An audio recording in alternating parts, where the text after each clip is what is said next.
ప్రార్థన చేసుకుందామండి. ప్రభువా, నీ పరిశుద్ధ నామానికి వందనాలు చెల్లిస్తూ ఉన్నాను. ఎలోహిం టీవీని మీరు ప్రేమించి ఆశ్చర్యకరమైన రీతిలో ఈ తెనాలి చుట్టుపక్కల ప్రాంతాల్లో ప్రభా ఈ పరిచర్య ద్వారా, టీవీ పరిచర్య ద్వారా నీ సువార్త ప్రజలు వినడానికి, మేలు పొందుకోవటానికి మీరు సహాయం చేసినందుకే మీకు స్తోత్రాలు చెల్లిస్తూ ఉన్నాం. ప్రభా, వాక్యం వినుచున్నటువంటి ప్రజలను మీరు ఇంకా ఆత్మీయంగా బలపరిచి నీ రాకడకు సిద్ధపరచమని ప్రార్థిస్తూ ఉన్నాను. బలహీనుని ప్రభా, ఒట్టివాడిని నన్ను మీ సిలువ చాటును మరుగుపరిచి మీరే మాట్లాడమని యేసు నామములో అడుగుచున్నాము తండ్రి, ఆమేన్. దేవుని నామానికి స్తోత్రాలు. మరి ఎలోహిం టీవీ వీక్షిస్తూ ఉన్నటువంటి ప్రజలకు హృదయపూర్వకంగా మరి వందనాలు తెలియచేస్తూ ఉన్నాను. మరి ఎలోహిం టీవీ పరిచర్య వారు నాకు కూడా ఈ అవకాశం ఇచ్చినందుకు వారికి కూడా నా ధన్యవాదములు. చూడండి ప్రియులరా, ఈరోజు మోషే యొక్క దృష్టి రాబోవు కాలముయందు కలగబోవు బహుమానము యందు ఎలాగ దృష్టించాడో ఒక వచనాన్ని పరిశుద్ధ గ్రంథంలో మనం ధ్యానం చేసుకుందాం. చూడండి, హెబ్రీయులకు రాసిన పత్రిక 11వ అధ్యాయము 24వ వచనాన్ని చదువుకుందాం. ముందు 23వ వచనం చదువుకుందాం. మోషే పుట్టినప్పుడు అతని తల్లిదండ్రులు ఆ శిశువు సుందరుడై ఉండుట చూచి విశ్వాసమును బట్టి రాజాజ్ఞకు భయపడక 3 మాసములు అతన్ని దాచిపెట్టిరి. మోషే పెద్దవాడైనప్పుడు విశ్వాసమును బట్టి ఐగుప్తు ధనము కంటే క్రీస్తు విషయమైన నింద గొప్ప భాగ్యమని ఎంచుకొని అల్పకాలము పాపభోగము అనుభవించుట కంటే దేవుని ప్రజలతో శ్రమ అనుభవించుట మేలని యోచించి ఫరో కుమార్తె యొక్క కుమారుడని అనిపించుకున్నటకు ఒప్పుకొనలేదు. ఏలయనగా అతడు ప్రతిఫలముగా కలగబోవు బహుమానము యందు దృష్టించెను. చూడండి ప్రియులరా, ఇక్కడ ప్రతిఫలముగా కలగబోవు బహుమానము యందు దృష్టించెను. ప్రియులరా, ఎలాంటి నిరీక్షణ కలిగి ఉన్నాడో మోషే ఇక్కడ మనకు అర్థమవుతుంది. ప్రతిఫలముగా కలగబోవు బహుమానము ఏంటది? నిత్యరాజ్యము. ప్రియులరా, దేవుని రాజ్యము, పరలోక రాజ్యము కొరకు అతడు గురి కలిగి ఉన్నాడు. అక్కడ మోషేకి దేవుడు ఎలాంటి బహుమానం ఇస్తాడో దాని కొరకు గురి కలిగి ఉన్నాడు. ఈ నేటి కాలంలో మనము దేని ఎడల గురి కలిగి ఉన్నాము? ప్రియులరా, కలగబోవు బహుమానము ఏంటా బహుమానము? నిత్యరాజ్యము, పరలోక రాజ్యము. దేవుని యొద్ద ఎన్నో బహుమానాలు, కిరీటాలు ఉన్నాయి. ఈ లోకం ఇచ్చే కిరీటాలు వేరు, దేవుడిచ్చే కిరీటాలు వేరు. ఈ లోకం శాశ్వతమైనది కాదు సహోదరుడా, సహోదరి. ఇది ఆశ చూపి మోసం చేసే లోకం. లోకమనగా శరీరాశ, నేత్ర ఆశ, జీవపు దమ్ము, ఇవి తండ్రి వలన కలిగినవి కావు. కనుక లోకమునైనను లోకములో ఉన్న వాటినైనను ప్రేమించవద్దు అని యేసు ప్రభువారు సెలవిస్తూ ఉన్నారు. చూడండి ప్రియులరా, లోతు భార్య లోకాశలకు గురై వెనక్కి తిరిగి చూడకుండా వెళ్ళండి అని దేవుడని యెహోవా చెప్పినప్పుడు ఆమె నా ఇల్లు ఏమైపోతుందో, నా ఆస్తి ఏమైపోతుందో, నా యొక్క మరి ఆ కాబోయే అల్లుళ్ళు ఏమవుతున్నారో, నా స్నేహితులు నా బంధువులు ఏమవుతున్నారో అని లోకాశ కలిగి ఏం చేసింది? వెనక్కి తిరిగి చూచింది. దేవుని ఉగ్రతకు గురయ్యింది. దేవుడు చెప్పాడు కదా, దేవుడు సర్వాధికారి కదా ప్రియులరా. దేవుడు ఇంకా రెట్టింపు ఆశీర్వాదాన్ని ఇస్తాడు కదా. దేవుని మాట వింటే, మాట వినాలి, దేవుని వాక్యానికి లోబడాలి, విధేయత చూపాలి. మరి లోతు మాట విన్నాడు, లోతు కుమార్తెలు కూడా మాట విన్నారు. గమనించండి, ఇక్కడ కూడా ప్రియులరా చూడండి, మోషే పుట్టినప్పుడు అతని తల్లిదండ్రులు ఆ శిశువు సుందరుడై ఉండుట చూచి విశ్వాసమును బట్టి రాజాజ్ఞకు భయపడక. చూసారా, మోషే తల్లిదండ్రులు,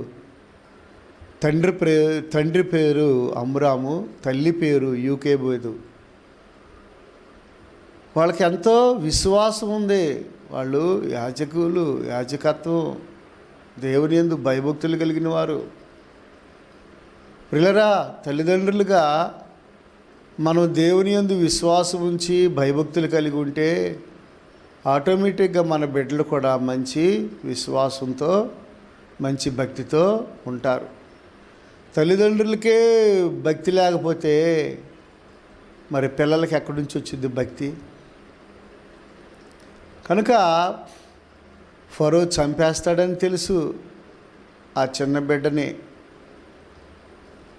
అయినప్పటికీ భయపడలేదు. దేవుడు చూసుకుంటాడు, దేవుడే మనకు సహాయం చేస్తాడు. కనుక విశ్వాసమును బట్టి రాజాజ్ఞకు భయపడక 3 మాసములు అతన్ని దాచిపెట్టిరి. 3 అనే మాట ప్రియులరా, 3వ దినాన యేసుప్రభు వారు తిరిగి పునరుద్ధానుడై తిరిగి లేచాడు.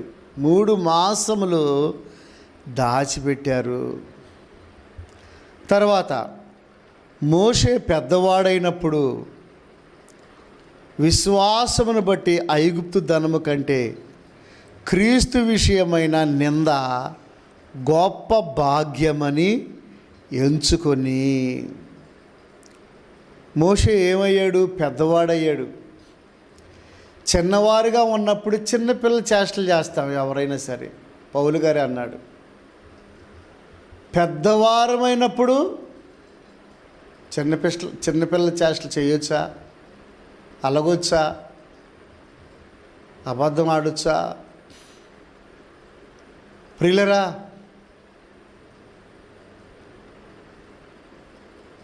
గమనించండి, చిన్నపిల్ల చేష్టలో నువ్వు ఎప్పుడవుతావు పెద్దవాడివి? వయసులో పెద్దవాడిగా ఉంటున్నావు కానీ ఆత్మీయతలో నువ్వు ఇంకా చిన్నపిల్ల చేష్టలో చేస్తున్నావు. ఫోన్లో మాట్లాడేటప్పుడు ఎక్కడున్నావు అని అడిగినప్పుడు అబద్ధం ఆడతారు చాలామంది.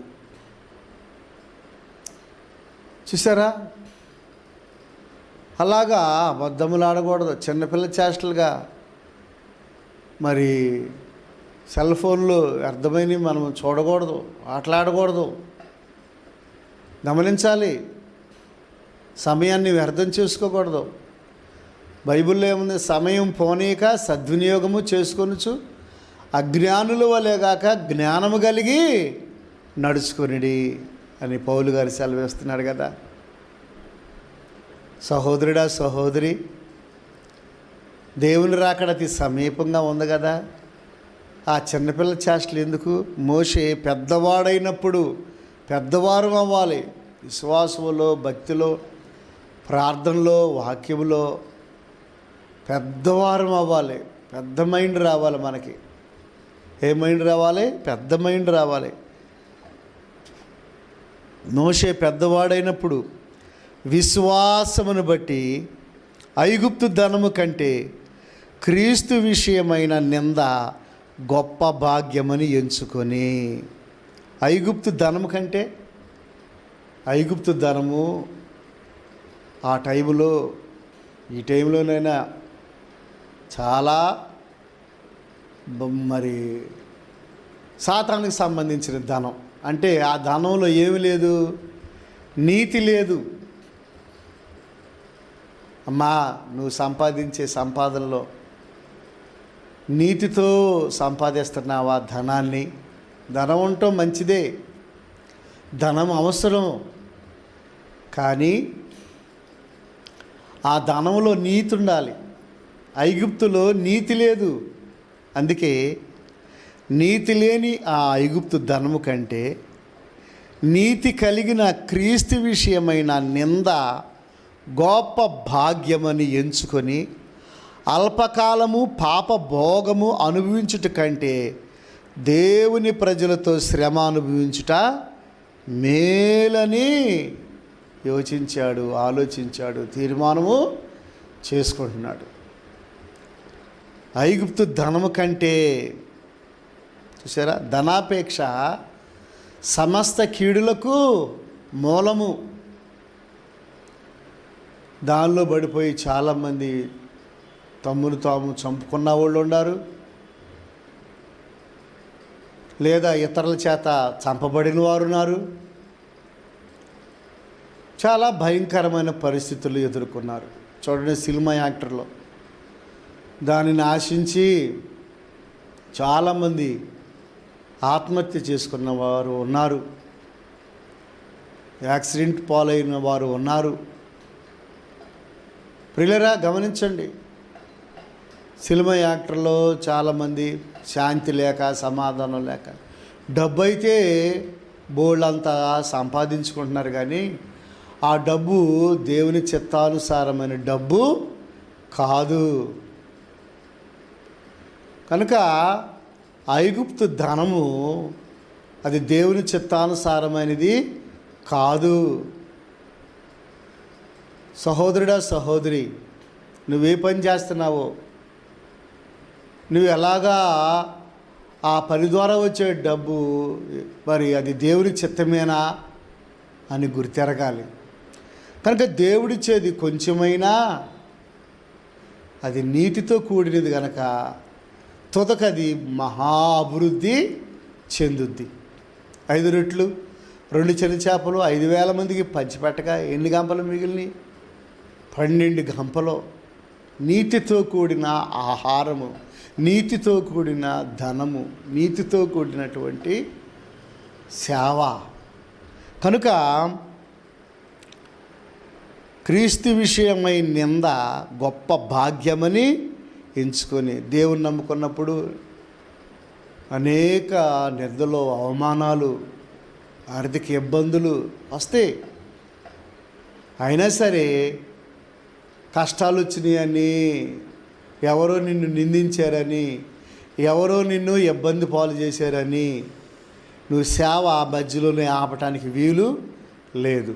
నిందలు వస్తాయి, అవమానాలు వస్తాయి, సాతానుడు శోధిస్తాడు, సాతానుడు ఇబ్బందులు పాలు చేస్తాడు. అయినా సరే ఆ నింద గొప్ప భాగ్యమని ఎంచుకొని, చూసారా, నిందలు ఎవరైనా గొప్ప భాగ్యమని అనుకుంటారా?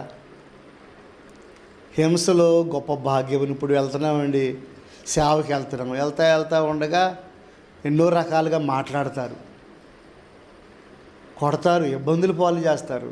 అయినా సరే గొప్ప భాగ్యమని దేవుని చిత్తం నా పట్ల ఇలా జరగాలని ఉంది, అందుకే దేవుడే అనుమతించాడేమో అని విశ్వాసంతో మనం ముందుకు సాగాలి. నిందలు వచ్చినాయని, కష్టాలు వచ్చినాయని, ఇబ్బందులు వచ్చినాయని మనము సేవని విడిచిపెట్టకూడదు. ఇది అల్పకాలము, పాపభోగము, ఇదంతా కాలమే. అల్పకాలం అంటున్నాడు దేవుడు, అంటే తక్కువే. శాశ్వతమైన కాలము పరలోక రాజ్యము, దేవుని రాజ్యము. అక్కడ యుగయుగాలు దేవునితో ఉంటామంట, యుగయుగాలు ప్రభుతో ఉంటామంట. ఎంత భాగ్యం అండి ప్రియులరా! యుగయుగాలు దేవునితో ఉండే భాగ్యం కావాలా? క్షణకాలము ఉండే ఈ లోకం విధానం కావాలా? అల్పకాలము. ఇది ఏ కాలము? అల్పకాలము, పాప భోగములు. ప్రభునందు ప్రియ సహోదరుడా, సహోదరి, ఈ వాక్యం వినుచున్నటువంటి నీ జీవితంలో, నేను చాలా కాలం బ్రతుకుతాను, నా ఇష్టం, నా డబ్బు, నా యొక్క ఉద్దేశాలు నేను చెప్పినట్టు నడుచుకోవాలని అనుకుంటున్నావేమో. ఈ కాలం అల్పకాలము, ఎంతకాలం జీవిస్తామో తెలియదు. శాశ్వత కాలము ప్రభుతో ఉంటాం, దాన్ని కోరుకోవాలి. ఎందుకంటే ప్రభువారు అన్నారు, నా తండ్రి అంటే అనేక నివాస స్థలములు కలవు. యోహాను సువార్త 14:1. నేనుండు స్థలములో మీరును ఉండులాగున నేను మరలా వచ్చి మిమ్మల్ని అందరినీ తీసుకుని పోతాను. యుగాలు ఉండే ఆ యొక్క స్థలం మనకు కావాలి, ఆ కాలం కావాలి. అల్పకాలము పాపభోగం అనుభవించుట కంటే దేవుని ప్రజలతో శ్రమ అనుభవించుట మేలని యోచించి ఫరో కుమార్తె యొక్క కుమారుడని అనిపించుకొనుటకు ఒప్పుకొనలేదు. నాకు వద్దండి ఆ బిరుదు, నాకు ఆ రాజుగా ఉండటం నాకు ఇష్టం లేదు. నీతి లేని స్థలంలో ఆ రాజ్యంలో, ఆ నీతి లేని ఆ రాజ్యంలో, ఆ ఐగుప్తులు, ఆ ఫరో, ఆ విధానము, ఆ రాజులు, ఆ విధానము, ఆ డబ్బు నాకు వద్దండి. ఎక్కడ ఉంటే నా ఆత్మ ఏమైపోద్ది? బలహీనమైపోద్ది. నేను దేవుని రాజ్యాన్ని పోగొట్టుకుంటాను అని జ్ఞానోదయం వచ్చింది, మారుమనసు వచ్చింది, మనసు మార్చుకున్నాడు. పిల్లరా, పెద్దవాడయ్యాడు విశ్వాసంలో. తన తల్లి చెప్పింది, అయ్యా మన దేవుడు గొప్పవాడయ్యా, నీ మీద దేవుని ప్రణాళిక ఉందయ్యా అని చెప్పినప్పుడు వెంటనే లోబడ్డాడు. కనుక ఫరో కుమార్తె యొక్క కుమారుడని అనిపించుకున్నటకు ఒప్పుకొనలేదు. ఏలయనగా అతడు ప్రతిఫలముగా కలగబోవు బహుమానము యందు దృష్టించాడు. చూసారా ప్రియులరా, ఒక రాణి కుమారుడు అయ్యా అని అంటే ఈ లోకలు ఎంత గొప్పో. దేవుని దృష్టిలో ఏమో ఇది అల్పకాలము, పాపభోగం అంటే పలానా ధనవంతుడిని కుమారుణ్ణి అని అనిపించుకోండి, ఎంత గొప్ప, నాకు ఇది ఉంది, నాకు అది ఉంది, ఎన్ని చెబుతామో. ఇది ఏది శాశ్వతమో కాదు. దేవుని యొక్క వాక్యమే, ఆ దేవుడే శాశ్వతము. ఇవన్నీ ఇక్కడ విడిచిపెట్టి వెళ్ళాల్సిందే. ఇవన్నీ ఎంత సంపాదించినా నువ్వు పట్టుకుపోయేది ఉండదు. చిల్లు గవ్వ కూడా నీ జేబులో ఏమి వండనీరు. నీ మెడలో ఉన్న చైను, నీకు ఉన్నటువంటి ఆ విధానము, బంగారం అంతా దోచేసుకుంటారు నీ బిడ్డలో. కనుక దేవుని కొరకు బ్రతుకు, దేవుని రాజ్యం కొరకు నీవు జీవించు.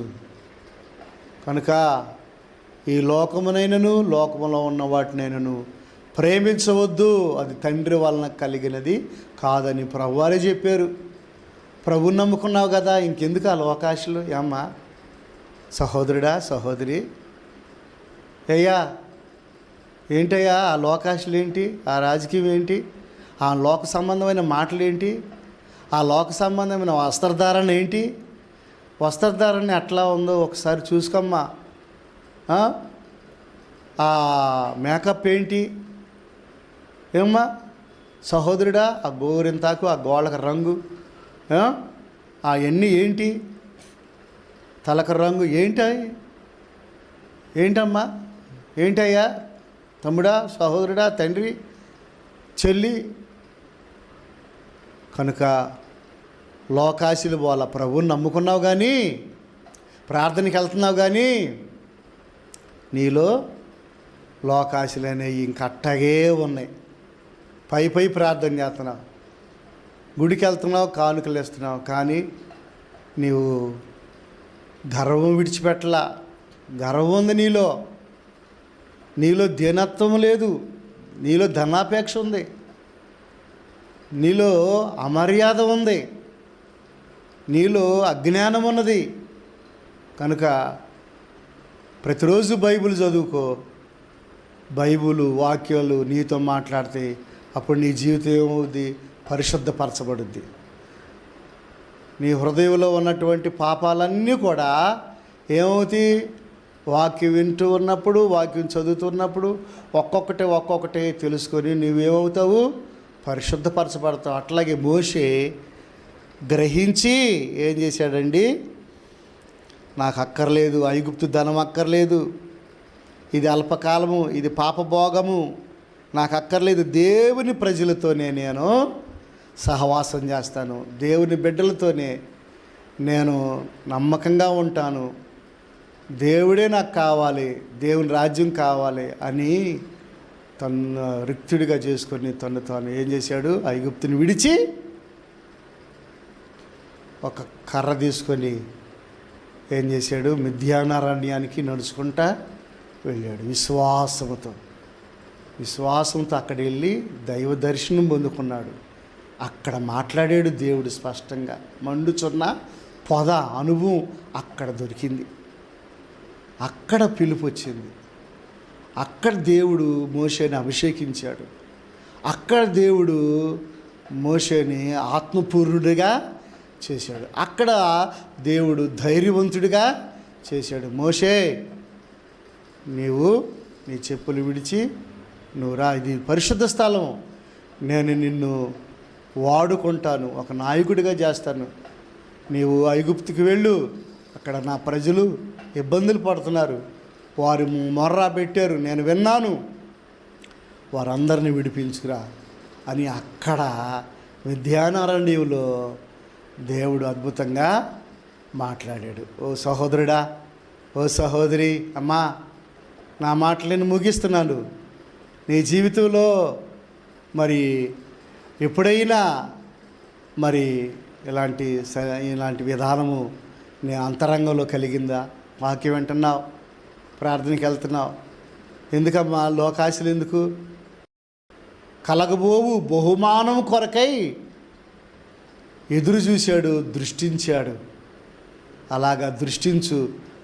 మంచి భక్తురాలు అవుతావు, నీ కుటుంబాన్ని కట్టుకుంటావు. జ్ఞానవంతురాలు తన ఇల్లు కట్టుకొనును, మూఢురాలు తన చేతులతో తన ఇల్లు ఓడబెరుకును అని బైబిల్లో లేదా?